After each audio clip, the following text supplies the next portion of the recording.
Everyone, and welcome to the Finance Committee meeting today.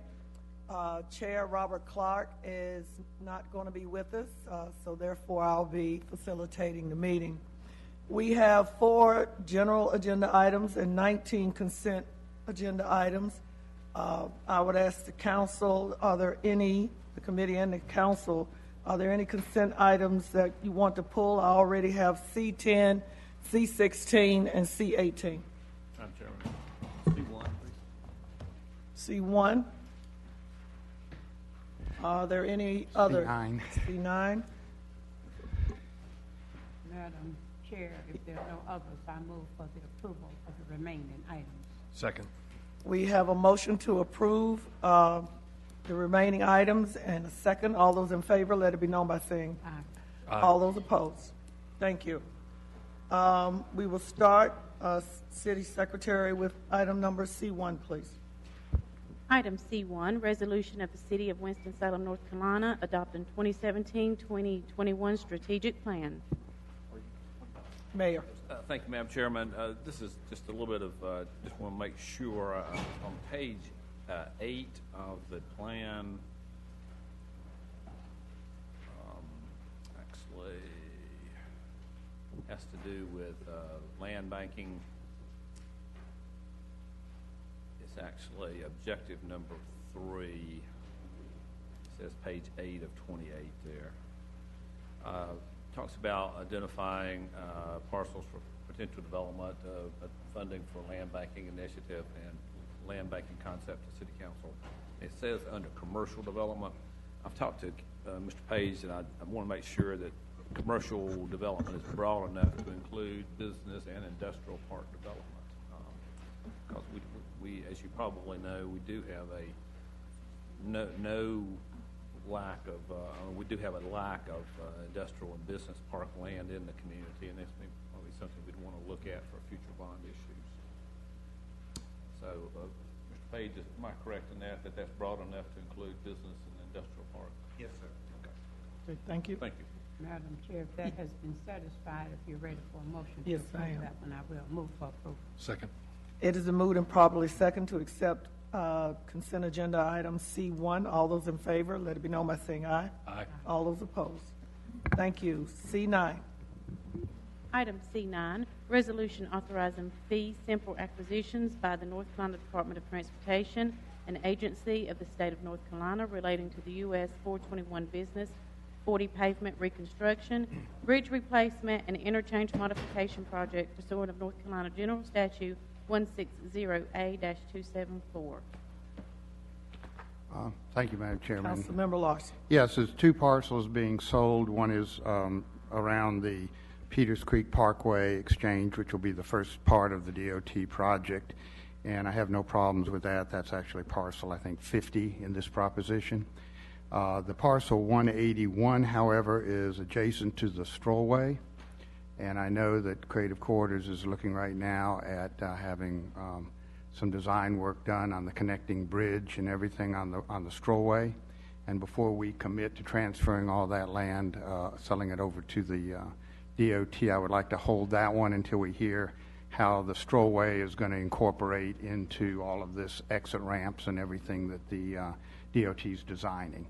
So because this parcel is later in the project, it would not really come into play until the fall of next year anyway. I would like to have a little more time to clarify exactly what the relationship of the off-ramps, the Strollway, and the pedestrian bridge that's being created in landing in that area.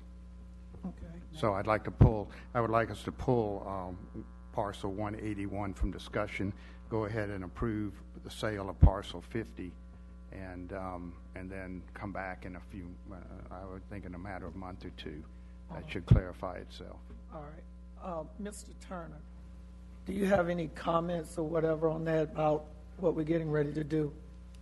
No, ma'am, I don't think that would be a problem. Okay.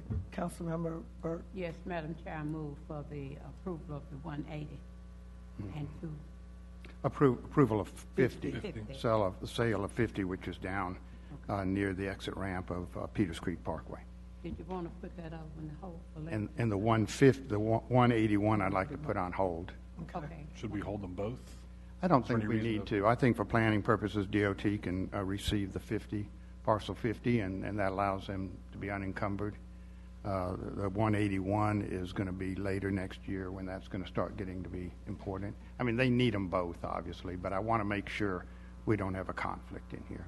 Madam Chair, then I move for the approval of 150 and then to hold 180. Is it 181? 181, yes. Second. It's been moved and properly second that we approve 50, item 50 on C9, and we hold 181. All those in favor, let it be known by saying aye. Aye. All those opposed. Thank you. Thank you. C10. Item C10, resolution awarding contract for street sweeping services. Councilman McIntosh. Thank you. This, I noticed this was we only had one bid for this. That's unfortunate. Yeah. But also, we have received requests from members of the cycling community to relook at some of the routes and to see if we could get an upgraded level of service on bikeway paths that also work as streets. How time sensitive is this? And Our current contract expires June 30 of this year, okay, so which is why we're bringing this before you now. Mr. We could probably hold a month, right, and then Mr. City Manager, does that give us time to go ahead and try to incorporate something there to? What we'd have to do, Councilor McIntosh, is cost out if we were going to add a higher level of service along some of the primary bike paths. But we can look at that If we could look for at next that. month. Seems like this is the time to do it when we're entering into a contract with these folks. Mayor Pro Tem. Yes, Madam Chair, and I've been in communication with the city manager concerning this company. This company is in the Northeast Ward, and it talks about sweeping and cleaning the city, and I don't think they even have their place. They may be getting a little better, and we're in communication with that company, Mr. City Manager, about if you're going to do business with the city, and you're in a predominantly east of 52 area, and then you don't keep your place looking nice, I do not like that. And I will be back in communication with the owner, and I hope about the time that we think about what we're going to do, that he will have shaped up his place to look more presentable. I have a, go ahead, Councilman. My understanding is this is a multi-year contract, and ultimately we're talking about 1.7 million. Is that close? that is to correct. close to Total possible award over the length of the contract. total amount? So we're really dealing with a fairly substantial amount of money over multiple years, and we're going to encumber the budget for years to come. I do think it could use a little more study as far as longer term. Particularly, I've had some comments also from the bicycle community and also the general question about whether we are targeting areas that need to be targeted. And I've looked at the list in the South Ward, and I would like some time to maybe look at some tweaking on where we're spending 5 days and 4 days. So if I haven't had an opportunity to really have those kinds of discussions in servicing the street cleaning in the South Ward. Mayor Pro Tem. How long have we been having this particular company? The company, how long have they been doing this job? They were the incumbent. They had the contract since 2012. I'm not sure beyond that, Councilmember, how long been a they've while. had, but definitely for about 4 years. Yes, and Madam Chair and committee member and council people, I've had a concern about areas where they've been hitting and missing, and sometimes they've even been sitting down, and then when they leave, they have not even cleaned the streets. And I have spoken about this. I feel that we may need to get more control over the companies, that particular company, to see the streets that they actually, and then have someone to say, okay, they did sweep the street. Thank you. One of the questions I had or comments is that, again, how do we figure out how is this process really monitored? You know, because when we drive around in the city, and even after we do work or no work, you know, it comes to mind like some of our constituents, are the streets being swept at all? And I, too, looked at the map, and downtown is probably one of the few areas that we know that the streets get swept because it's our living room to the rest of the tourist business. But the urban core is much harder than that. And I'm wondering if we need to look at whether we need to put something in place, whether the wards know when the sweepers are coming to our area, whether our assistants know and they can go out and monitor or whatever and see what's been done. Because even if you look at University Parkway, I know I don't know, do we sweep that as a state road, but. We do not. Okay, but that's something we need to look at because we're still having the roads repaired on University Parkway, major road through our city. And they did the work. They painted the stripes again, but the amount of residue, and I'm sure Councilmember McIntosh knows, the amount of residue left on the curb from the work, it's unacceptable. And so we need to see as a city if the state is even doing their part to sweep the roads, but even in our communities, whether it's neighborhood streets, you just got to wonder who's sweeping, because I've never yet to see anybody out sweeping, at least in the past 2 or 3 years in my ward, and I'm out pretty much during the day, and a lot of us are. So again, I would like to know what is the process that we have in place, just like we do for other initiatives. How do we monitor that the supplier is compliant to our expectations? That's what I'm looking for. Get your report. Mayor Pro Tem. This is not new for the city. This is an ongoing conversation with the city manager, with the public works, Mr. Turner, and we have told them that it is not acceptable. And I think this is the time for them to hear not only the voice of mine, but to hear the voice of others who are saying to you, we are not pleased and satisfied. It's just simple as that. Councilman For my illumination, as it were, could I understand also at some point what the state does, what our relationship is on state highways that run through the city? Do we control those contracts? Do we set the tone? How frequently do those roads get cleaned? Who sets the standards on those? Nobody? To my knowledge, again, one of the things that we have across the state or any state, the state roads, that's where our citizens get a little upset when there's bad weather and other things, because the state roads belong to them, and if they don't clear the ice, snow, we clear the city, but it's the state. Now, I'm sure the city manager and the assistant manager can find out what the contract or the ordinance or expectations of state roads and their responsibility to a municipality. Am I correct on this? There is something in writing. Yeah, the question, so I'll give you an example. The 4-lane road around Old Salem, major tourist attraction. Who is responsible for sweeping that road? And who keeps the weeds out of that road, for example? That's the It's the state. state's responsibility, whether they're doing it or not. Right. Well, this is how do we how do we engage them? And that's what the city manager is going to take. That's one of his takeaways today on this. Mayor Pro Tem, last comment. Just last week, we were discussing Old Walkertown Road. And Mr. Turner and I, the city manager, we've been in conversation concerning this. And the citizen was told by the state person, it is a responsibility of the state, which we already know that. But then he says they will reimburse, supposed to, the city for doing it. And I told him that Mr. Ivy, with the state, he just passing the buck. He could tell you exactly everything about the state's responsibility and our responsibility. So it's really not satisfactory. You Chairman of Public Works. All right.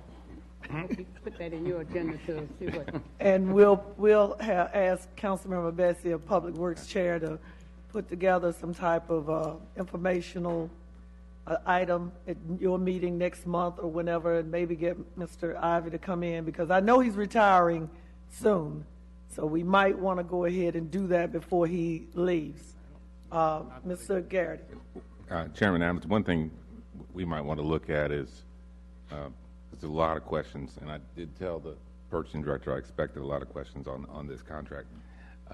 We may want to consider maybe the committee just doing a short-term extension and bringing, because there's a lot of work here that maybe could go through Public Works to look at all the different potential changes here before we try to quickly lock down a 5-year contract with all these concerns. Sounds good. Can I get, Be in favor of I that. move that, if you want that, which way? do we need to put in a city attorney, a time limit of what we want it to be limited to? I think we'll have to talk to the bidder to The see. bidder what we- first? So just hold it in committee and we'll talk to the. Okay. Right. We don't need a motion for that, do we? No. Okay, good enough. Yeah, then committee. All right, C16, no, yep. C16. Item C16, resolution approving renewal of maintenance and support services from Kronos Incorporated.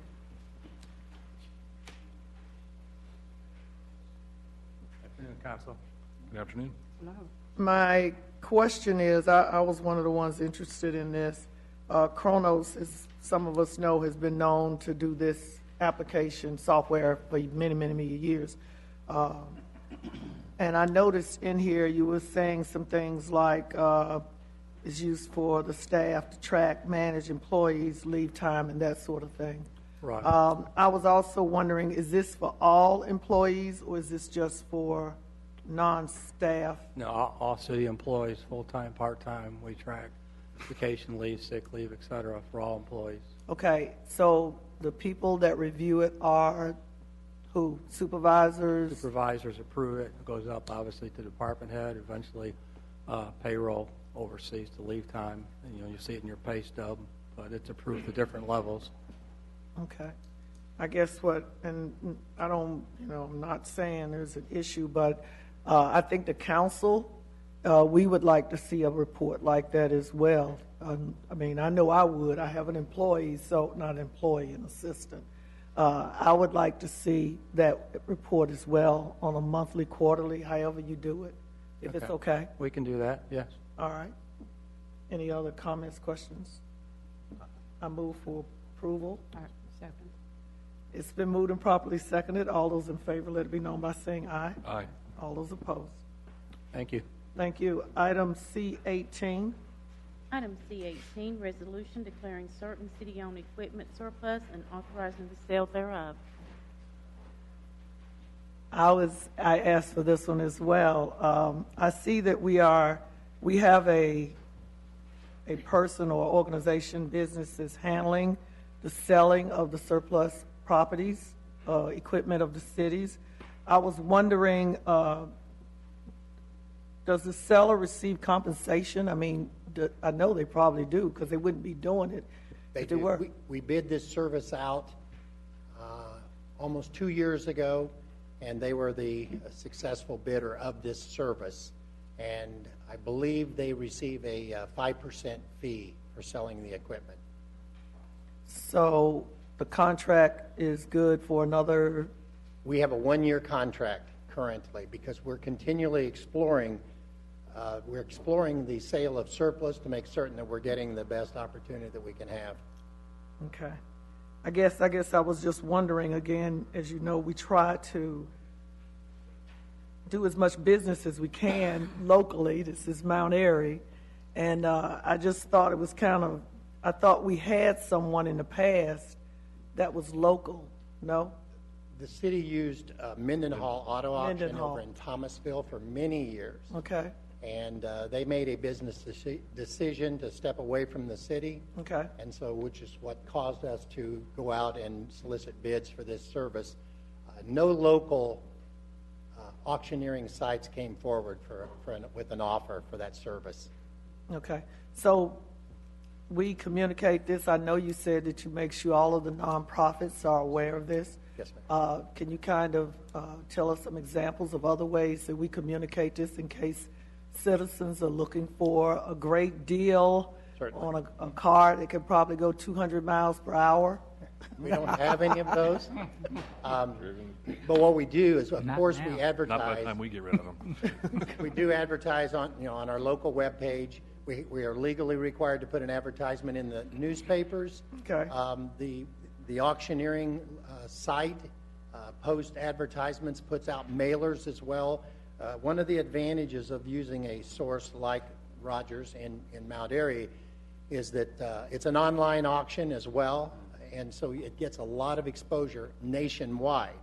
Of course, our records are open. If citizens are interested in what we typically would pay, those are all public records of what we pay for equipment that we sell. Okay, And we're very happy to give them any information we can. thank you. Councilman Montgomery? Just a question, do we offer to them, do they set the pricing, or do we offer it and then we have a depreciated value and then that's where they start with the auction? No, we do not offer any pricing. It's to the highest bidder. Okay. Every piece of equipment goes to the highest bidder. We don't have any. Well, I was just saying in terms of basing, in terms of what they... We don't have a minimum. Okay. Now, we reserve the right, and we have done that before, to pull back an item if we think it's going to be particularly heavy equipment. But vehicles, most of our cars and small trucks, we're pretty familiar with what we receive for those. Is that normal, just in terms of that we don't set a base on It those? is very normal for this type of an auction, yes. Okay. Thank you very much. Can I get a motion, please? Move for approval. Second. It has been moved and properly seconded to approve C-18. All those in favor, let it be known by saying aye. Aye. All those opposed? Thank you. It passes. We now move to the the general agenda, and we have 4 of those. City Secretary, please.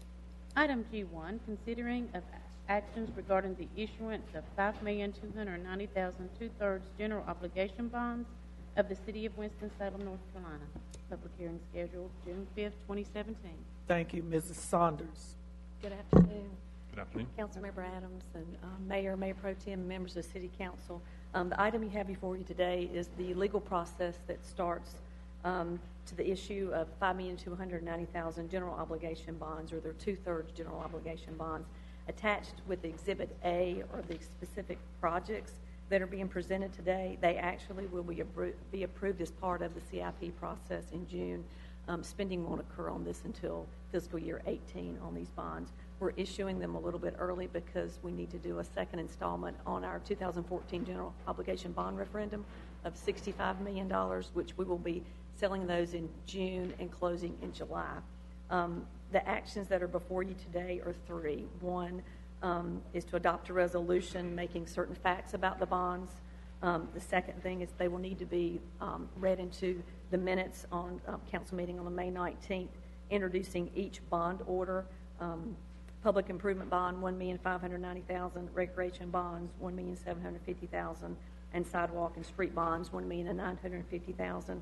It's important to know that once the public hearing is set, the bond orders can't be changed. The projects within the bond orders can be changed, but the bond order itself can't be changed. And the third item will be to adopt a resolution to set the public hearing for June the 5th.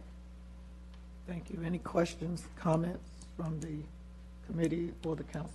Just quick, what's the outlook for pricing on these bonds? Are we still in a low interest environment? We'll do pretty well in this. Interest environment. I mean, it's not as it was last year at this time, but it's still, less than 4%. Again, for the public, do you want to just tell us about what it is that we're wishing these bonds to be used for?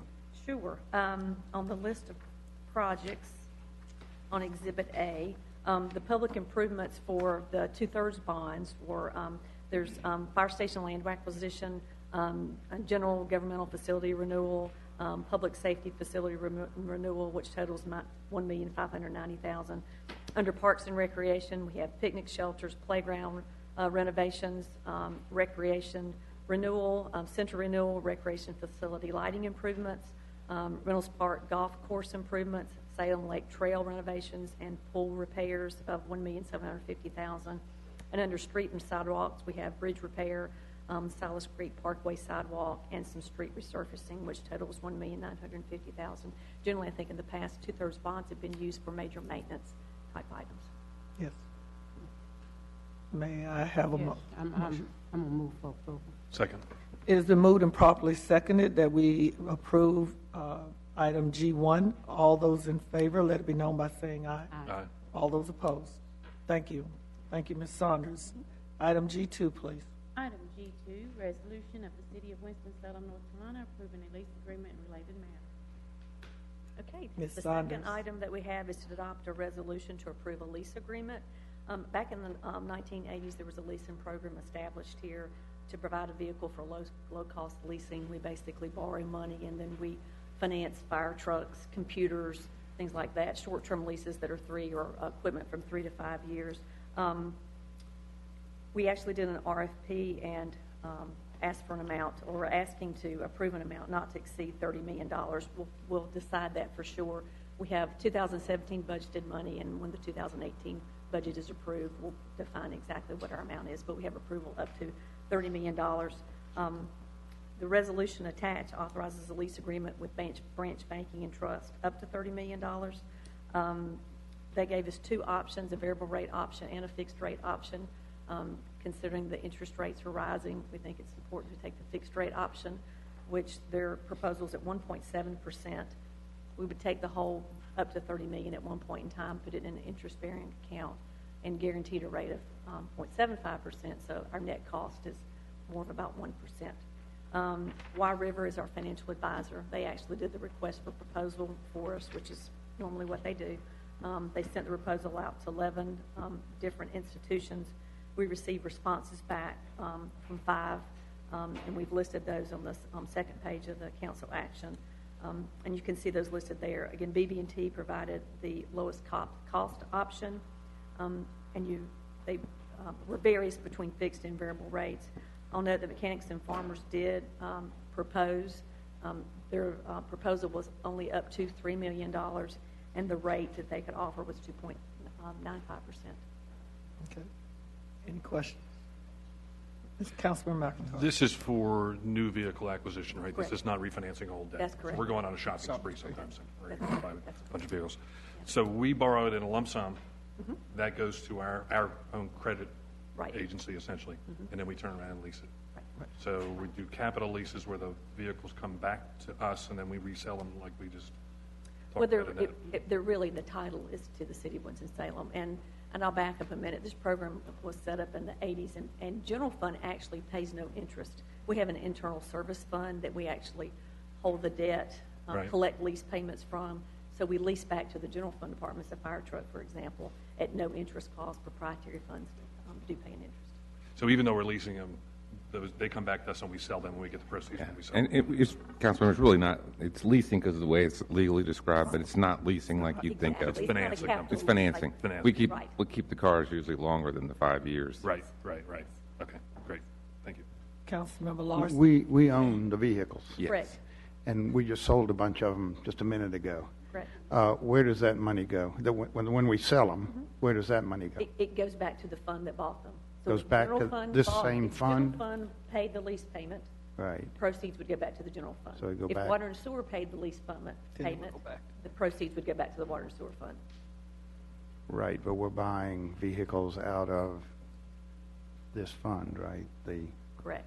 The 30 million that we're getting Correct. ready to, And the departments pay back to that fund right, on a basis.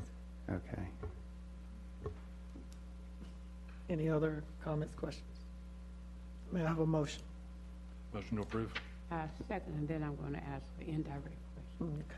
It has been moved. Go ahead. Discussion. Yes, Ms. Saunders, who manages our money? What companies manage our money, exactly where they're located?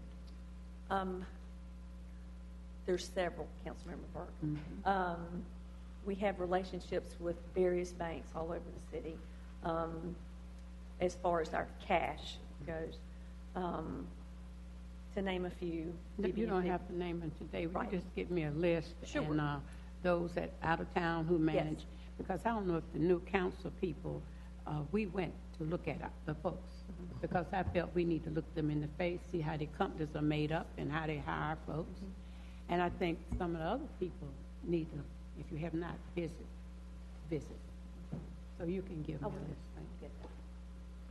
Okay. It's been moved and properly seconded. All those in favor, let it be known by saying aye. Aye. All those opposed. The motion passes. Item G3. Resolution authorizing a $200,000 direct loan to Housing Authority of Winston-Salem to be used for hazard abatement and demolition of the former Brown Elementary School.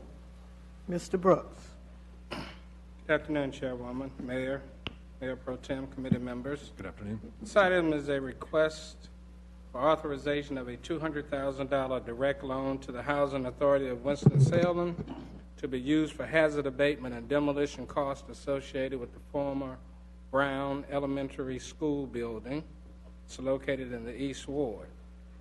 As we all know, Halls acquired this building, and it's located at 1125 Howland Avenue, and their plan for development consisting of submitting an application for tax credits in 2015 to construct 120 units of multifamily rental housing for the elderly. The estimated cost of the apartment community is $12 million. The application was submitted, and they did not receive funding. However, they are in the process of preparing another application for submission. Since the submission of the first application, the structure was severely damaged by a fire, and in its current condition presents a health and safety concern to the community. Not only does it look bad, it's just an unsafe condition and should be demolished. So Halls has requested assistance from the city in the form of a $200,000 direct loan to be used for both the hazard abatement and the demolition cost associated with the removal of the damaged area of the building. If they are successful in receiving the tax credits, they would repay the city the $200,000. Otherwise, it will be a 5-year direct payment loan, and the financing terms would be worked out, and housing finance assistance funds can be used in order to take care of this item should you choose to do so. Any comments from the Don't committee? ask a Mayor Pro question. Tem? Say again, where this money coming from? Housing finance assistance funds. Assistance.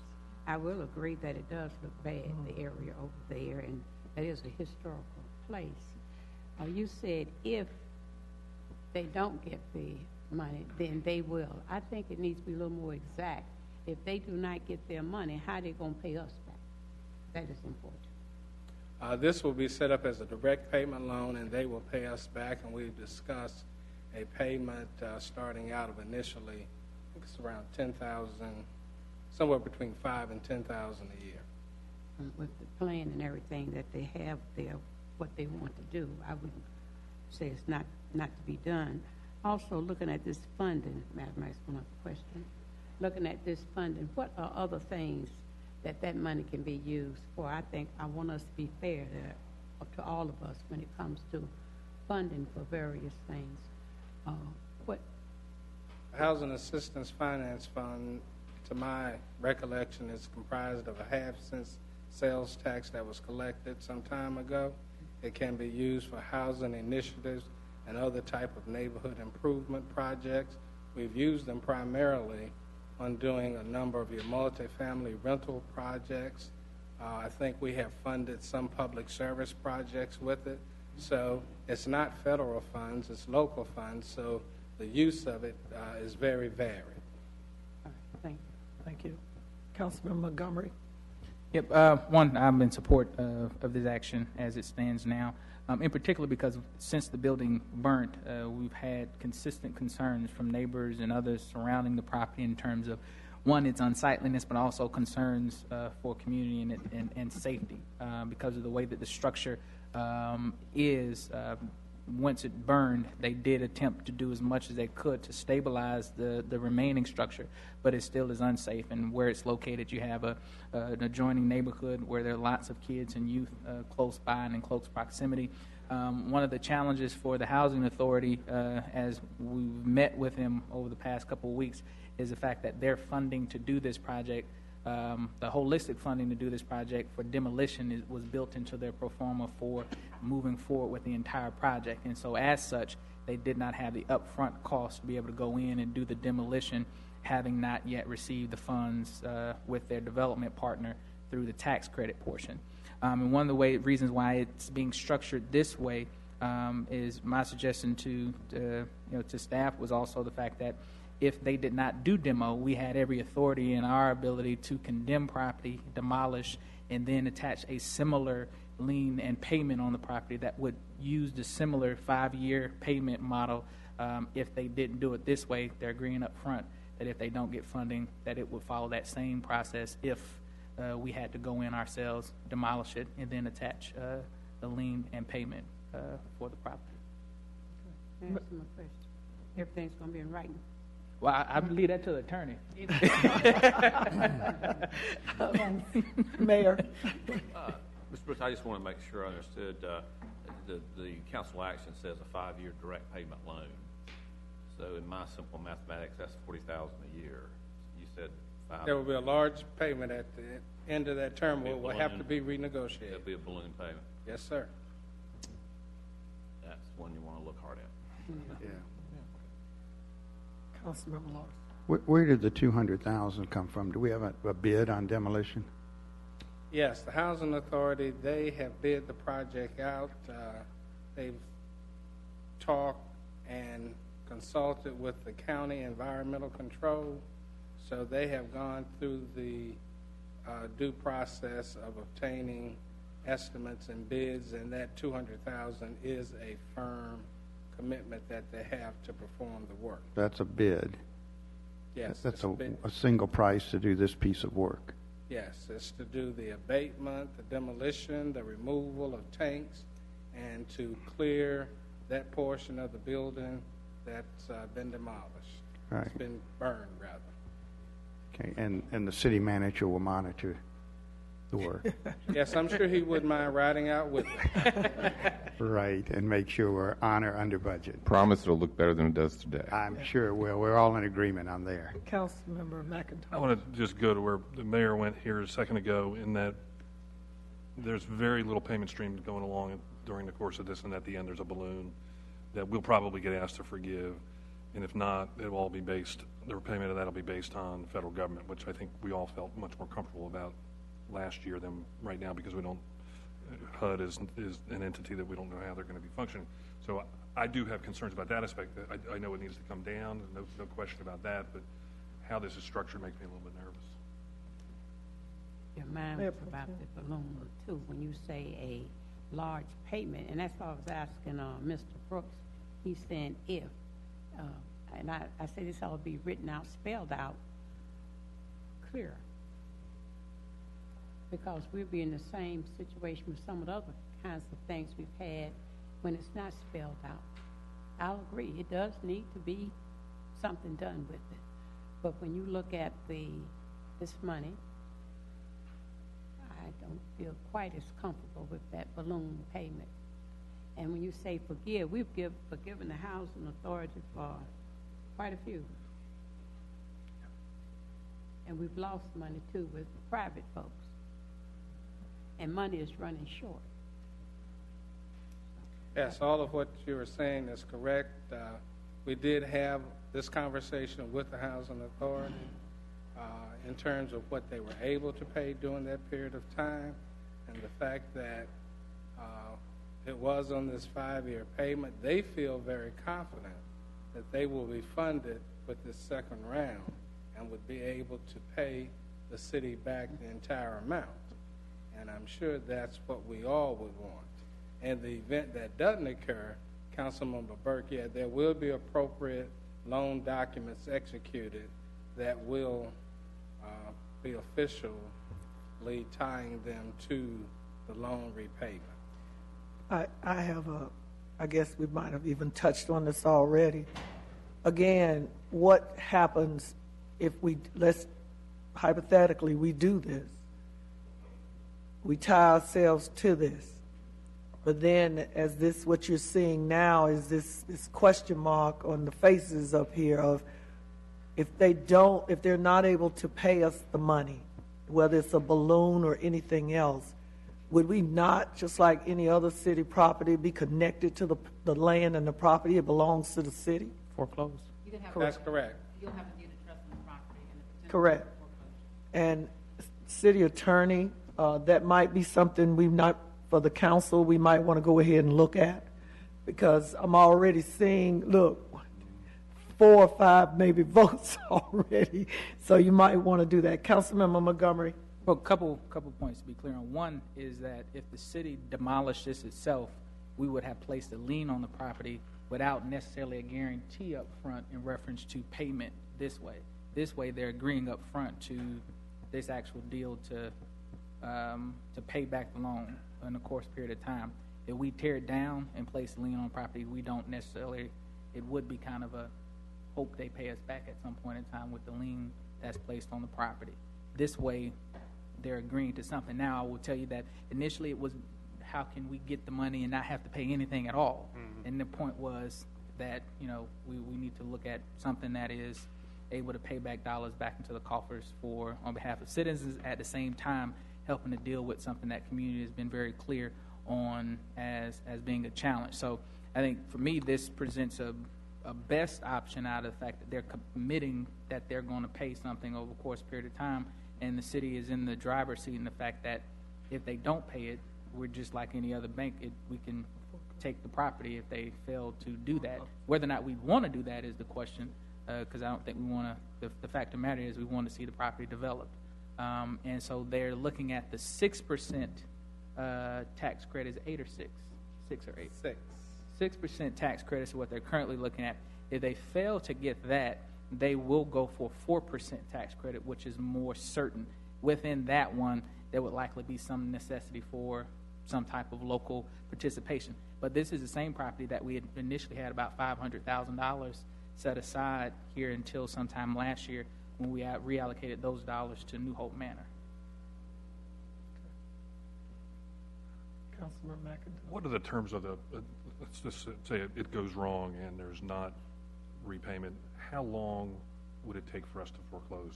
I mean, would we talk about the full 5 years of the loan period? I mean, this is worst case scenario, but I'd like to see what our, is it typically in the residential world or the for-profit world, it takes a long time to foreclose on a piece of property, and the last thing we want is for a big piece of property to sit there vacant to get our money back. It will take a while. I think they're going to make annual payments. Say, for instance, they missed the first payment, we'll send them a notice to cure that default before we actually declare them to be in default, usually 60 days. Then if they don't pay within the 60 days, then we'll start the foreclosure process. It does take a while to go through that process. Okay. Mayor Pro Tem, Well, I didn't know if I was ready to send this on without a recommendation. yeah, to the full board.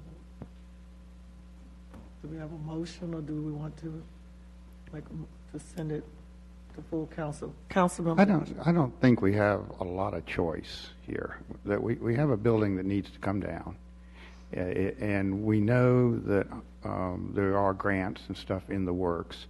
We can either wait until all those grants clear out and we figure out how they fold the demolition into the project at that point.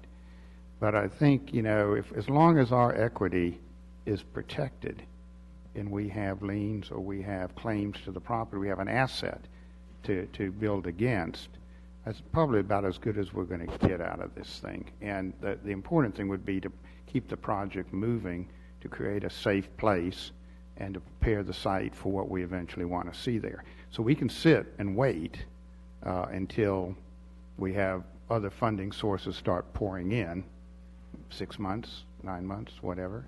But we can go ahead and take action now and push it down the road a little bit. Councilmember McIntyre. I can support this, but I do think there's an elevated level of risk to the city in the way this is structured. Would we get our $200,000 back if we took possession of this property? I don't know. It would take a while. So I think our risk level is higher. So I'm okay moving forward with it. I'll have a hard time waiving this loan away at the end if it comes back to us for that, because it's a situation where I feel like we have elevated risk. I think one of the things that we know and we want to keep in mind is the community and the neighborhood, and how long some of us know Brown Elementary and the stages and ownership and all the issues that have built up over the years. The community deserves some resolution, even on our part. Again, we have community and general government, and I don't like the fact when communities that are thriving around it and you got this eyesore in the middle that we can help to make better. You know, sometimes, again, as we know, everything doesn't fit in the same mold. In order to get things right in some of our urban core communities, we have to do some things that may not be agreeable to all of us, but we can live with it at the end, that we've helped the community to survive and prosper. Councilmember Montgomery, and then we're going to... I have. Okay. Councilmember, Mayor Pro Tem. Yes. I was going to say, Mr. Montgomery is sitting in the same situation I was sitting in with New Hope. And I feel the same way. It's not that I'm against it. I knew it was an eyesore. And it was a shame for the residents to have to suffer behind this. I am saying that I know his residents are calling him when you see him in the streets about that particular situation. And I'm not against us doing anything. I clearly said I think we need to be a little more exact of how we're going to carry out that financial business about it. Okay. Last comment from the council member of the ward. Well, yeah, I was just saying that we, in terms of whether or not we end up putting funds into the project and seeing it develop, that this is the same council that had allocated, Mr. Brooks, was it $300,000 or $500,000 to this development? I believe it was $500,000. $500,000 to development on this site. And because it had not moved forward yet, those dollars were reallocated.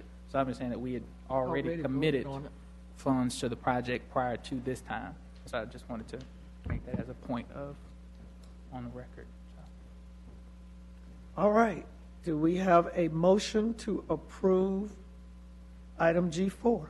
Motion to approve G4. I'm going to abstain from this. Hope that everybody with their questions and concerns will get them before Monday. Okay. So when we do get to the meeting on Monday, we may be able to move forward. I second the motion. All those in favor, let it be known by saying aye. Aye. All those opposed or abstain. One abstention. One abstention. I need 3. No, that was Oh, I'm sorry. G3 has been approved with 2, 4, and 1 abstention. Item G4. Information concerning Worcester rate increase for Transate services to be used for revenue enhancement to Transate operations consideration. Mr. Turner. Madam Chairman, members of the committee, several months ago, the City Council initiated the process to evaluate the possibility of a rate increase for Transate service under the practices or policies associated with considering a rate increase in this area. The Worcester Board and its staff would go out and solicit public comments. They had 12 meetings around the city to evaluate that possibility. The current rate structure for Transate routes, Transate rides, is 50 cents per ride down to as little as free per ride, depending on conditions. All other cities that operate transit service in the state charge a rate that's equal to or greater than the rate that they have for fixed route service. The city's 50% maximum rate is therefore an anomaly compared to our dollar per ride for fixed route ridership. The process of soliciting the public comment, as you would expect, provided significant amount of feedback. There were over 100 comments received at these 12 meetings. As you would expect, generally the concern from citizens was that they didn't, or riders, was that they didn't really want to have an increase in ridership. That was the majority of the comments. There were comments from individuals saying that they were willing to pay a higher price for rides, but the majority of the comments were to not increase the ridership rate, or excuse me, the cost per ride. However, as you've discussed over many years, the transit service has a financial strain on it that's associated with a significant growth in demand that outpaces the resources that are available. And so this rate increase was one of the things that was evaluated in considering how to address that rate differential concern, or that difference between resources and expenditures. As a consequence, considering all of the information, the Worcester Board last Thursday did vote to recommend the elimination of the discount in the rate that allows for certain riders to go down to no cost per ride. And they also recommended a increase in the base rate to $1 per ride, making it the same as I said earlier, the fixed route ridership rate that we have now. Be happy to answer any questions you may have. Does anyone have any questions or comments here? Mayor Pro Tem. In looking at the citizens' involvement, Mr. Turner, do you feel that we gave enough time, and did we have enough percentage of the citizens participating with this? Yes, ma'am. There was a conscious effort to have these meetings spread throughout the community. There was also an effort to have some meetings, well, have a meeting or two here in the building. There was a request from the ridership that there be meetings here in City Hall, so we accommodated that request. And the meetings were spread out over a long period of time in order to give people an opportunity to pick and choose which meeting they wish to participate in. Based upon the comments, also, I would say that we got good feedback, and for all those reasons, I think that it was a good public involvement process. Councilmember Montgomery. Yep. I'm going to have a couple questions and comment. In reference to the process we were using, and I supported in Public Works the examination process because it wasn't saying that we were going to actually raise the rates, but we wanted to go through the process to examine what we were looking at. And I'd say that what we're looking at now, to me, is not necessarily the information that I would have liked to have seen to be able to make a more informed decision. Because for me, if you ask a person anything, if you want to pay more on something, the first response is going to be no, we don't want to pay anything. For me, in examining it was more so wanting to see the impact on the rider, was more the type of information that I was looking for in terms of for that rider who's riding TransAid, that dollar or the removal of the Medicaid exemption, what does that mean in general for those who ride TransAid? What is our understanding of that impact for the rider? Yes, we want the public comment, but what would we assume to be the impact on the rider? And I'm not certain that's the kind of information we have, or do we have that? The only thing we would be able to do, I guess, would be to evaluate it against a standard litmus test, say the poverty rate, but obviously we don't have access, and people would reasonably be not willing to provide us information on their personal income, but we could compare it against a standard like the poverty rate.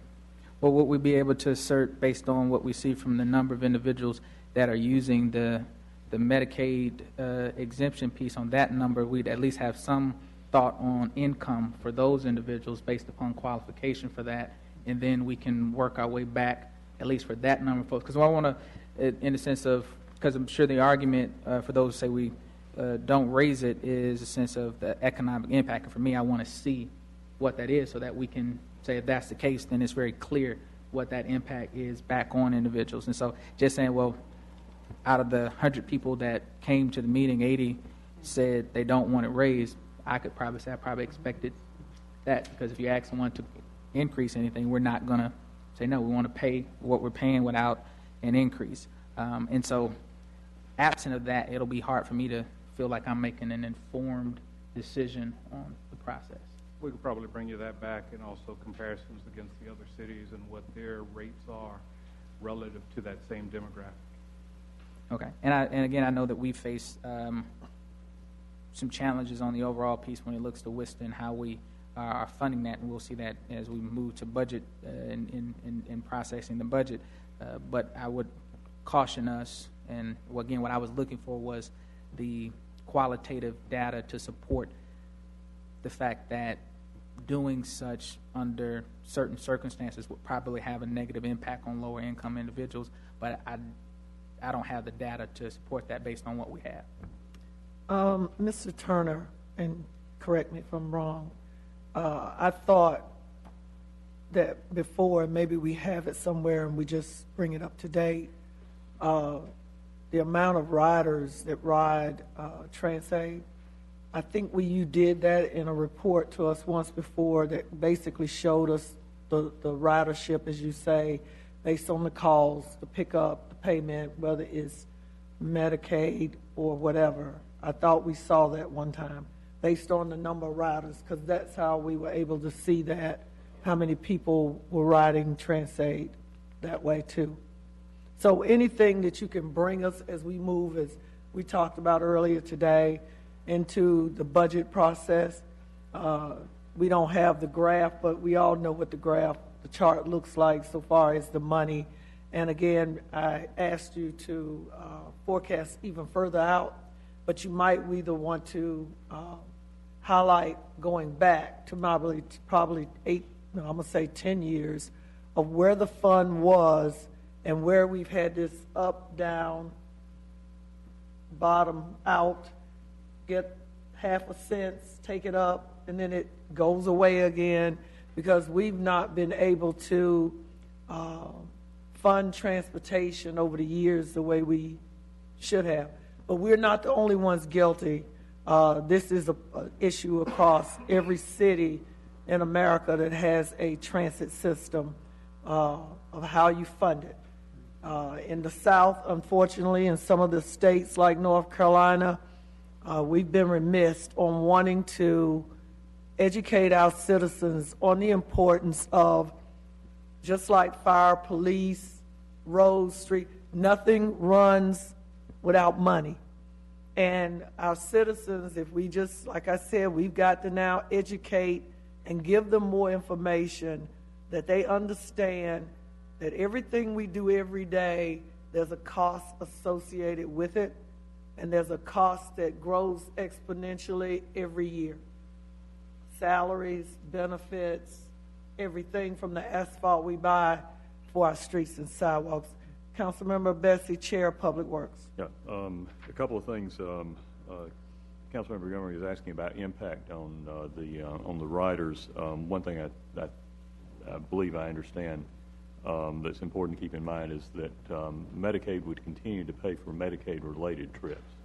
So in terms of the impact of eliminating the Medicaid discount, all that means is that you would no longer have Medicaid-eligible riders having all their trips for free. Right.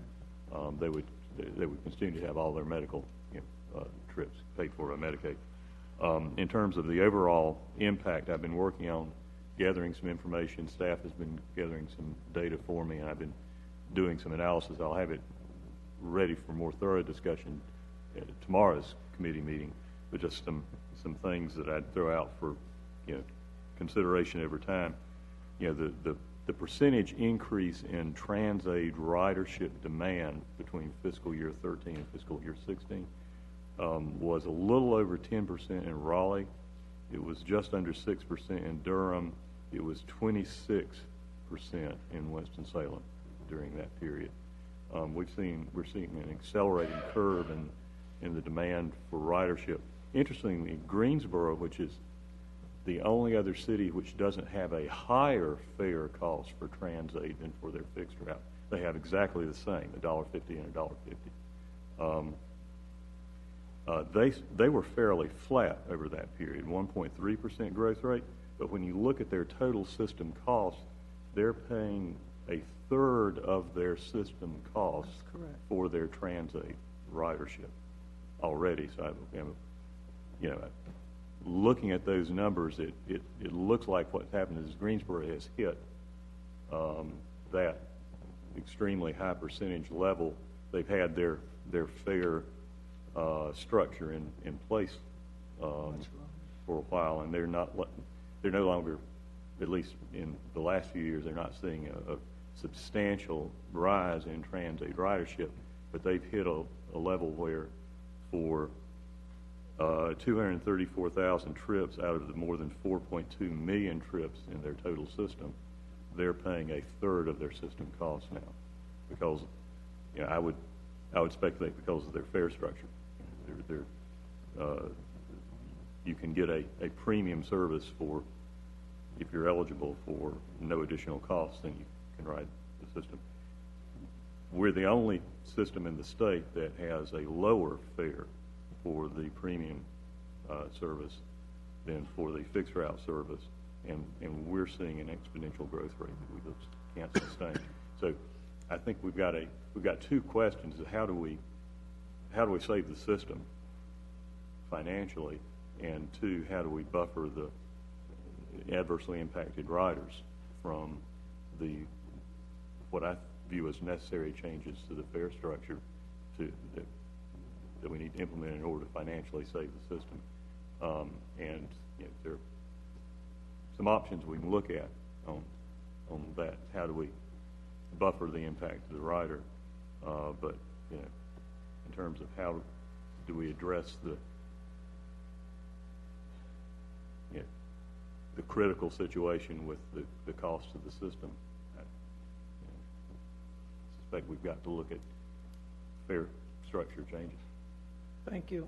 Councilman McIntyre. Yeah, I just want to say, I hope people are not viewing this conversation as an attempt to balance the budget on the back of our Trans-Aid riders, because it is clearly not. Even if we go to the highest level of the fare increase that we're talking about, we're still in line or underneath other comparable services. We'd still be the lowest. Still be the lowest, fare right? state. Right. So what we're trying to do is provide a disincentive for people to take what is the most expensive and the fastest growing segment of our public fare system. We still want to provide good service, but we would rather provide that service in the form of our economy of scale, regular bus service instead of Trans-Aid. It's interesting, when you look at Durham's system, they charge $1 for their fixed route, same as we do, but they charge $2 for their Trans-Aid. They are providing over 6 million trips a year, compared to Raleigh at less than 5.7 million a year, Greensboro at 4.3 million, us at 3.5 million. But while they're paying a fair chunk of change for that service, they're clearly attracting more of their potential rider pool who, I'm guessing in terms of their population structure, they probably don't have that enormously lower an eligible population for Trans-Aid. But I think what, frankly, they're doing is they're providing a high enough quality fixed route service that they're attracting people who could go either way to take the more affordable option on a good fixed route service. And we're working to improve our fixed route service, and we're going to have to put more resources in it to do that. But essentially, unfortunately, at this point, the explosive growth demand in the Trans-Aid is competing for the funds that we need to bring our fixed route system up. Any more comments? Because we have people that signed up, and I'm sure I see some others that will probably want to comment. Any other comments from the council? This is not an action item tonight. No, this is information. I have here on the sign-up sheet Mr. Philip Carter. Please state your name and address for the record, please. Yes, Philip Carter, 1148 East 5th Street, Winston-Salem, North Carolina. I'm here today with other community activists and city leaders who, in the words of Madam Pro Tem Burke, find this fare increase unacceptable as it relates to this time. We live in a city where we're inundated with food pantries scattered everywhere within the minority communities. We live within a city where unemployment is high in those very same communities. And it's been said by our mayor that we're launching a war on poverty. But would we be launching a war on the impoverished? We talk about Greensboro, Durham, and what their bus services charge. But that's there. We're talking about here in a city to whereby we can give loans to corporations and restaurants and breweries and so forth and so on, and even forgive some. And then we can go and ask for historical tax breaks for companies to use factories to whereby they pay little or no tax. So what I suggest you do is seek by soliciting some of them that have benefited off the backs of those that are tax-paying citizens to ask you to recoup or generate the funds you need until we finish this alleged war on poverty. You all know it. It has been said here today. It has been questioned about unforgiven loans. Will we get our money back? A lot of money. It has also been said that $4.3 billion has been invested in downtown Winston. If I invest, I expect a return. Shouldn't these citizens get a return? Shouldn't they get an opportunity, a fair opportunity, to try to rise up above their poverty? But they can't do that. I know 50 cents don't seem like a lot to some people, but it's a whole lot when you have to go to a food pantry, when you don't have no job, or when you're feeding a grandchild. It's a lot when you have to buy medicine, and the cost of it is increasing upon you. These riders are on dialysis. They have medical conditions. I hope you will consider that when you consider whether or not we should increase those funds. Let's look at getting some interest money off of Ramco. Let's look at the unassigned reserve fund that the city has that can be used at council's discretion. We're waiting on getting $11 million back from the FTA. Let's see what we're going to get from them. There's other fundings that come from them. Don't launch a capital campaign to generate money to buy new Transaid and hybrid buses off of the back of the poor citizens in Winston-Salem. Thank you. Thank you, Mr. Carter. Joanne Allen.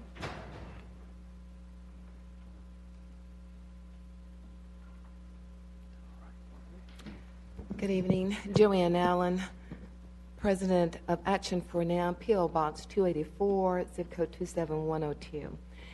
I have to actually commend Mr. Carter for stating some of the things that I won't have to actually state as well. Part of the problem, and just listening to the comments that was made, is that it tells me maybe you all really don't understand what the real issues are here in Winston-Salem. First of all, there is no comparison of Winston-Salem to any other city here in this state. And the reason I can say that is because no other city is going exactly through what Winston-Salem is going through, with the poverty, with the homelessness, with the unemployment. If we had more people employed, then guess what? We could compare to Charlotte or Greensboro or to Raleigh or Fayetteville or Asheville or Asheboro. The problem is that these are real individuals. And sure enough, at the end of the day, when you all go home, so you can go to your home that you've purchased. But the majority of these individuals who are elderly, who are disabled, who either or and have a mental illness, they can't do that. When they go home, either they're living with someone or they're on some type of Section 8 or a subsidy or what have you. What this Finance Committee as well as the City Council has to understand, once again, is that people always come first. We always come first. And we have to stop looking at what we can do for everyone else.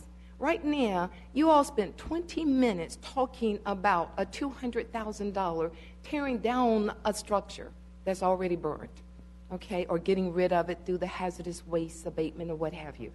The problem is that no, that's not more important than people themselves.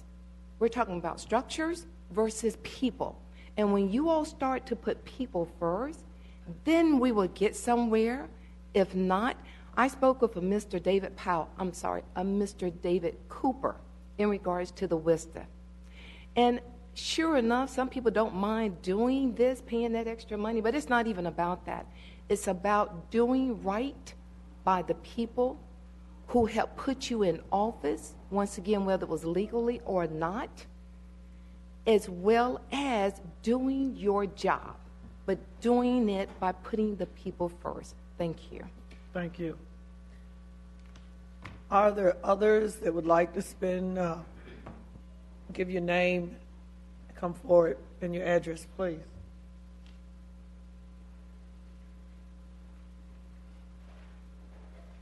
I'm Philip Summers of 2422 Peachtree Street, and I would like to say that as much as we can, as we are thinking about issues of poverty, We do need to consider transportation and the mobility of our citizenry very important. I think every dollar that we invest in transportation, it's not always clear exactly how you're going to measure that, but we've got more and more emerging tools that show there's good return on investment there, and it's investing in your people. So I just wanted to briefly propose, as we're looking ahead to Business 40 closing, I think we really need to strengthen our fixed route system before we visit this TransAid decision, because you got a lot of people who rely on this, and they've really been set back by the fixed route redesign because there's just less frequency. You really need those buses coming every 30 minutes so that you can get where you need to go, as opposed to them coming every hour. And we used to just have a lot more buses that were at least coming every 30 minutes. So I think as we can improve the fixed route system and do that as a first priority, then you could go back and look at the TransAid issue. So it seems like you're trying to do a lot at one time, and I would just highly encourage you to get that fixed route system so good that you're ready for the Business 40 closing, that you have your return of ridership before you attack the TransAid. And I know I've heard it said that you're not going to generate that much revenue on this increase. So I feel like you just want to be really clear-eyed on that decision. Thank you. Is there anyone else? Any comments? Councilmember Bessie. I had a question. I don't see Ms. McCullough here, but does anyone who's familiar with the system know whether we actually eliminated or reduced frequency of service on any routes from 30 minutes to 60?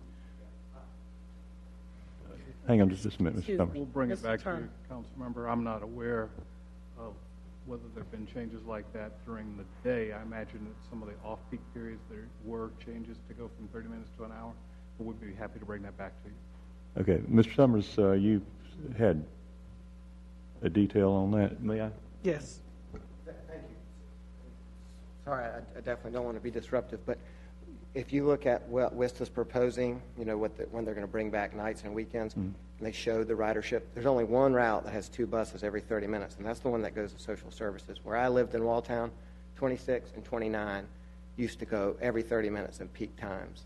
So, I wanted to say earlier, I went to some of these TransAid meetings. People are really upset about transit. So I just would tell you from my own perspective as a rider, it's been alarming how much service we've lost because the bus only comes in my neighborhood once an hour. 86 doesn't run on the weekends. So those of us who are really close to the issue are hurting. Yeah, we got the feedback that there were substantial requests for restoration of evening and weekend service on some routes that there had been the hours frequency. I don't recall getting the feedback that frequency of service had been reduced in significant degree and within the hours that it was maintained, and that was an issue with a lot of riders. We got the others. Well, in fact, the Urban League came out with a really sharp presentation on routes that they would recommend had 30-minute service. I'd be happy to give you a copy of that report, but we really lost a lot of service. And I know that there is substantial interest in increasing frequency of service on quite a number of routes, and that's in the long-term goals. What we're, one of the primary purposes of the system redesign was to reduce the duration of the routes to a length that would permit us, when we were able to plug in additional funding, to increase the frequency of service on high demand routes. What I'm not aware of is that there were a lot of cases in which the existing frequency was cut down in terms of 60 versus 30 minutes. Well, I'll ask staff about that. Well, I would just say, because of the geography of poverty in this community, you have to still go across the community. So, like in my neighborhood, yes, we can get to Walmart quicker, but if our job is at TJ Maxx, we live on the south side, now you've actually increased the amount of time we have to travel because it's an hour to get downtown and an hour. So we're going to have more frequency on the whole system. Yeah, I can get to Walmart in a hurry, but if that's not where my job is, then right. So And again, you're talking about good suggestions for long-term improvement from what we had to where we'd like to be, as opposed to points where existing frequency. Right. So my neighbors who work at TJ Maxx, they could get there quicker than they can now, so they've stopped riding because it only comes once an hour, right? So when it came every 30 minutes, they'd come down here, the next one would come, and they would go out there. But as it sits right now, if you go all the way across town, because there's not buses every 30 minutes in peak time, you just have fewer options. We'll check into that. Thank you. Any more comments?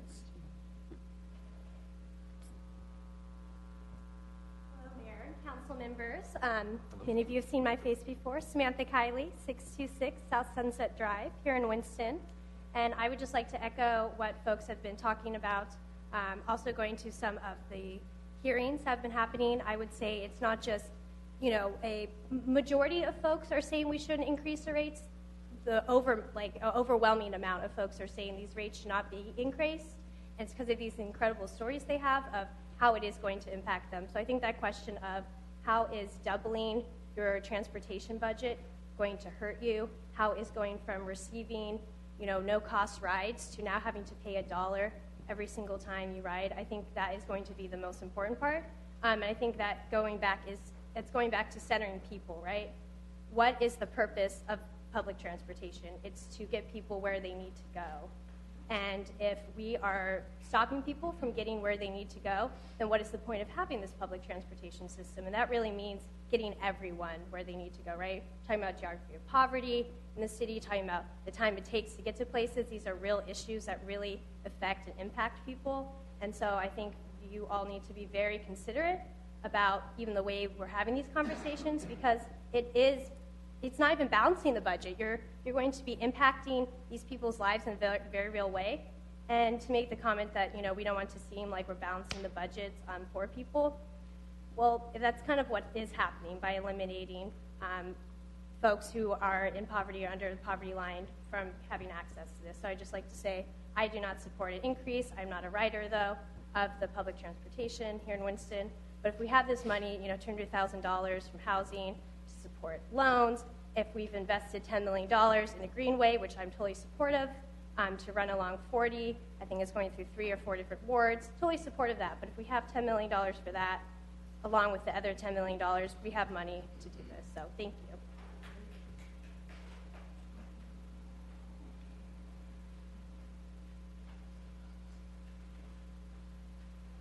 Hello, my name is Kim Porter. I've lived at 1212 West 4th Street in Winston-Salem. I just wanted to talk briefly about some of the impacts of the people that we're talking about. I worked as a social worker, as a case manager for mental health here in Winston-Salem. I also worked as an adoption and a foster care worker in Winston-Salem for many years. And we used TransAid for people who did visitations with their children. And I know that a lot of these people have mental health issues, challenges. They have medical issues and challenges, and I worked with these people. And they are the most vulnerable members of our community here in Winston-Salem. We all know that Winston-Salem is one of the worst in the country for poverty and for food disparity. We need to take that into consideration, as well as unemployment and other issues. The people that are using TransAid, the ones that are on Medicaid, may have assistance, but not everybody who qualifies for Medicaid actually gets Medicaid. And most people know that when you apply for Medicaid, you get denied the first and second time. A lot of people will not even get it when they need it. So I think that's another issue. However, a lot of people that are using the TransAid, some may be on Medicaid, some may not. We need to take all of them into consideration. In my opinion, they should be riding for free. And I pay enough taxes, and I've paid taxes for many years to where I think that should be the issue. And we really need to look at the vulnerability, because a lot of these people won't be able to do visitations with their children if they have lost their children due to issues they're facing. They won't be able to get to the grocery store. They won't be able to get to the doctor. And then guess what? People will be calling 911 and will have ambulance bills, which will be in the hundreds of dollars, rather than paying $0 free for a ride instead of 50 cents where you want to raise it. So I think we will see a lot of impact on people, and Councilman Montgomery brought that up about what are the impacts to people. That's what we're talking about. And they're vulnerable. We shouldn't be doing anything on the backs of the vulnerable in our community. We have far too much money in the city from the wealthy who are getting loans, who are getting kickbacks, and that's just the fact. We have too many tax breaks to the rich, and our vulnerable people should not be the ones who suffer. Thank you. Anyone else? Any comments from the council? Okay. Mayor Pro Tem. When a citizen comes in to speak with us, this is what we consider citizens' participation. And we would hope that when you come down, that the city, we listen to you, not just come and going through the motion. Respect you and what you say, and those things that are reasonable. We need to do everything we possibly can to work with you. Now, I know this may not be important to some of you, but my husband and I started working in this school system. We did not make $10,000 together. I went to get my hair fixed, and the lady charged me 25 cents more. And I said, oh, man. She said, well, it's just 25 cents more. I said, if you're on a budget, 25 cents is like $25,000. When you're poor, and you don't have. And this is what I hear some of the citizens saying to us. It may be it's just 50 cents to some. And I have no problems going to my wonderful home that I sacrificed. I have no problem living the kind of life I live. I've sacrificed all these years, and I live well. And I give a lot of my money out. So what I have and what we're talking about, those are different. We want to hear what's coming and what the citizens actually have in their pockets. People are not paying people. And you'd be surprised, some of these companies. A lady had worked ever since she was 18 years old for one of these companies. And she went down a few years ago to the Social Security people. And she was getting like 100. So it was a disgrace what these companies that you look at, a lot of your credible companies, what they pay people.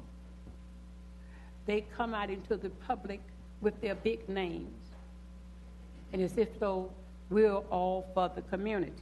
And I've heard some things, Mr. City Manager and Mr. Assistant City Manager and Mr. Public Works Chair, that we do need to look at seriously. And we do need to go back. The mayor speaks all the time about poverty.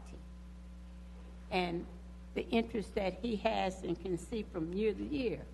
But, Lord, is so much poverty still in this community. So I hear you. And I thank you for coming down. Yes. Thank you all for coming. Any other comments from the council? Move for adjournment. Finance Committee.